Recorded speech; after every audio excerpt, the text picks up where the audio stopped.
আসসালামু আলাইকুম, সবাইকে রমজানের মোবারকবাদ এবং আগাম ঈদ মোবারক।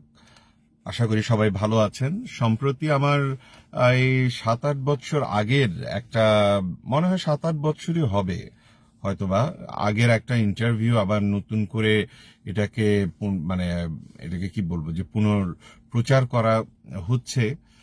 উম, এতে মানে আমি আমার প্রচুর, আমাকে যারা ভালোবাসেন আপনারা আপনারা অনেক চিন্তিত এবং অনেকে আমাকে নক করেছেন এবং আমাকে নিয়ে অনেক উদ্গ্রীব। এটা আমি বুঝি, এটা আপনাদের ভালোবাসার বহিঃপ্রকাশ। বাট আমি আলহামদুলিল্লাহ আমি ভালো আছি। আহ, এতে কোনো বিচলিত হবেন না। আর যেটা হচ্ছে কি বলবো যে আপনাদের ভালোবাসা আছে আমার সাথে, আমার পথ চলা অবশ্যই সবসময় থাকবে। আর এই সকল আমার অনেক ভক্তকুল যারা ভালোবাসে আমাকে, বেসিক্যালি ভালোবাসা থেকেই তাদের অনেক সময় মন খারাপ হয় যে আমি কেমন আছি বা কেন এমন হলো। এটা এটা কোনো মানে ওটা ওইভাবে চিন্তা করবেন না। আলহামদুলিল্লাহ অনেক ভালো আছে, আল্লাহ অনেক ভালো রেখেছেন। ইনশাল্লাহ ঈদে নতুন গান আসছে, গান নিয়ে প্রস্তুতি চলছে, এগুলি নিয়ে ব্যস্ত আছি। এবং আপনারা যারা আমাকে কমেন্টস করেছেন, আমাকে নিয়ে ভাবছেন, তাদের প্রতি আমি ভালোবাসা এবং কৃতজ্ঞ।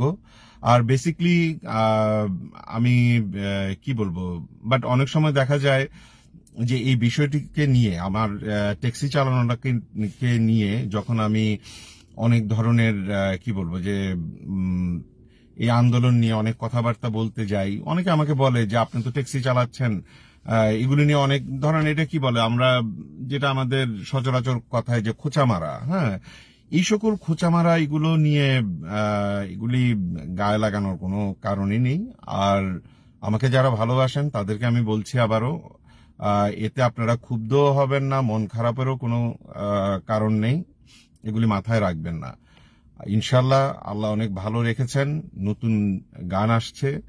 আর বিভিন্ন প্রতিষ্ঠানের যারা পুনঃপ্রচার করে তাদের একটা নিজস্ব একটা, প্রত্যেকটা প্রতিষ্ঠানের একটা স্ট্র্যাটেজিক প্ল্যান থাকে, তারা কি করবে বা কি জিনিস করবে, এটা যার যার একটা প্রাতিষ্ঠানিক একটা স্ট্র্যাটেজিক প্ল্যানিং